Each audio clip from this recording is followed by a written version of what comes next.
Hi guys, Erin here. Today I'm going to be doing part 2 of my January 2019 book haul, so let's get started.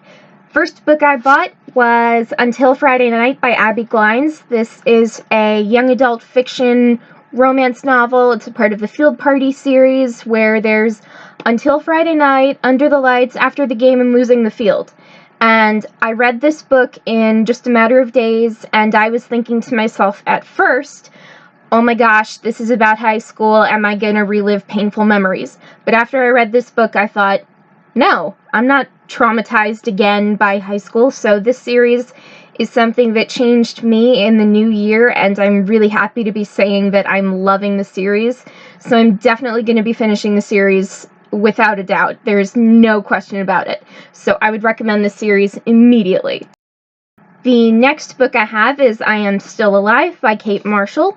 This is a mystery young adult fiction standalone novel, and I was sold at the description that a friend gave me.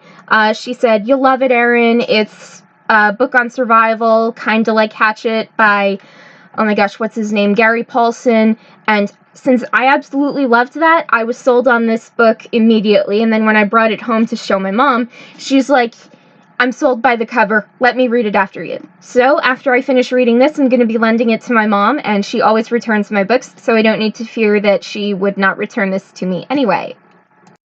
And next I have The Thousandth Floor by Katherine McGee. This is a science fiction novel, part of the Thousandth Floor series. There's The Thousandth Floor, The Dazzling Heights, and The Towering Sky. And I haven't read the series yet, but I was drawn to it, judging by the cover, even though I'm not really supposed to be doing that.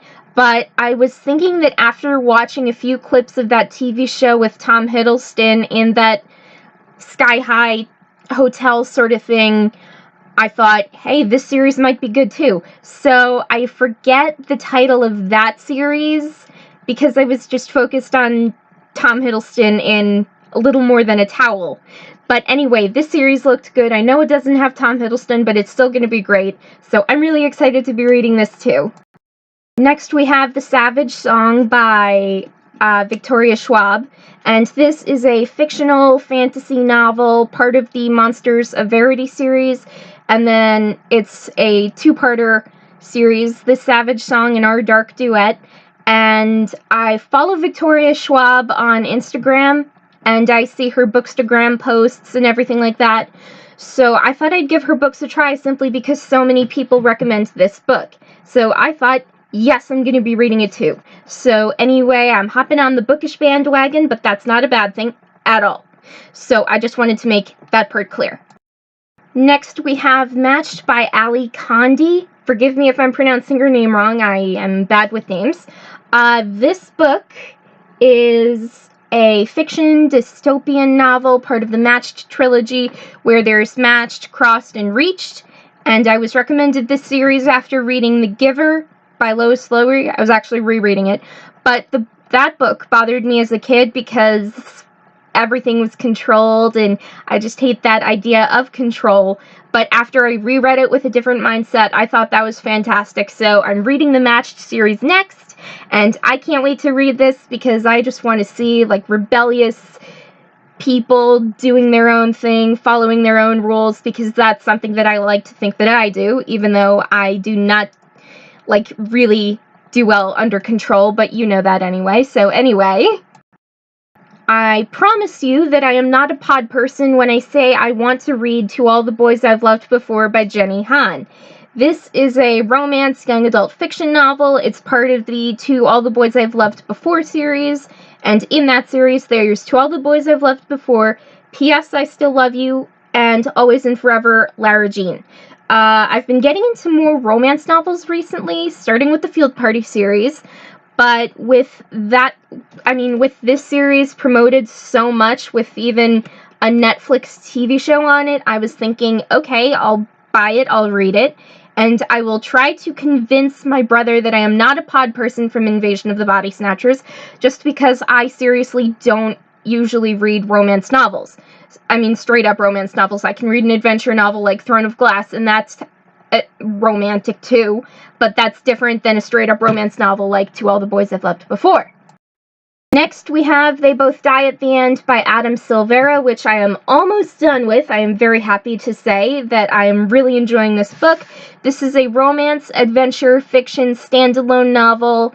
It's a book that was recommended by another BookTuber, JesseTheReader, and since he recommended the book, I thought, okay, this looks really interesting. And I actually just noticed last night the Reaper shadow of Mateo Torres and Rufus, I forget his last name. But anyway, I just thought this book looked really interesting, and JesseTheReader recommended it, so I'm paying attention to him with this one. And I'm very happy to say that I'm really enjoying this book, and I know that they both die at the end, but I don't want them to both die at the end. So that's kind of contradictory, don't you think? Not controversial, I was about to say that.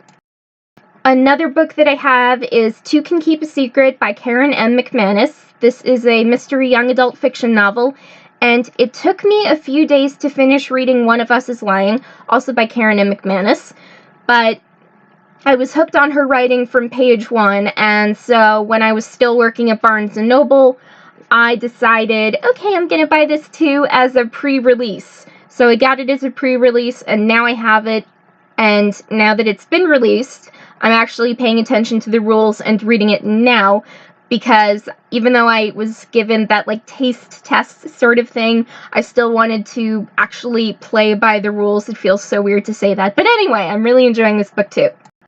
Next, we have Come Find Me by Megan Miranda. This is a young adult mystery science fiction novel. I was intrigued by the storyline, which is family tragedies for two families, disappearance of siblings, and then a science fiction connection between them all. So I did the logical thing by buying the book, along with a ton of other books, and now I have reading material for the next 5 years or so. I still haven't actually quite figured that part out yet, but I'm actually doing that now. Final book that I bought this January was A Stranger in the House by Shari Lapina, or Shari Lapina. I have no idea how to pronounce her name either, but this is a thriller novel, and I'm looking to expand my taste in thriller novels, besides Stephen King and James Patterson. So I was recommended Shari Lapina's work, and even though I haven't read The Couple Next Door yet, I plan to read A Stranger in the House, and I heard it's somewhat different from reviews because it's well, I don't even know how to explain it, but this is definitely a forget everything else and read me book. So that's what I will be doing the rest of today. So anyway, that is all for today, people. So like, subscribe, comment, do your thing, read a good book, and have a good day, everyone!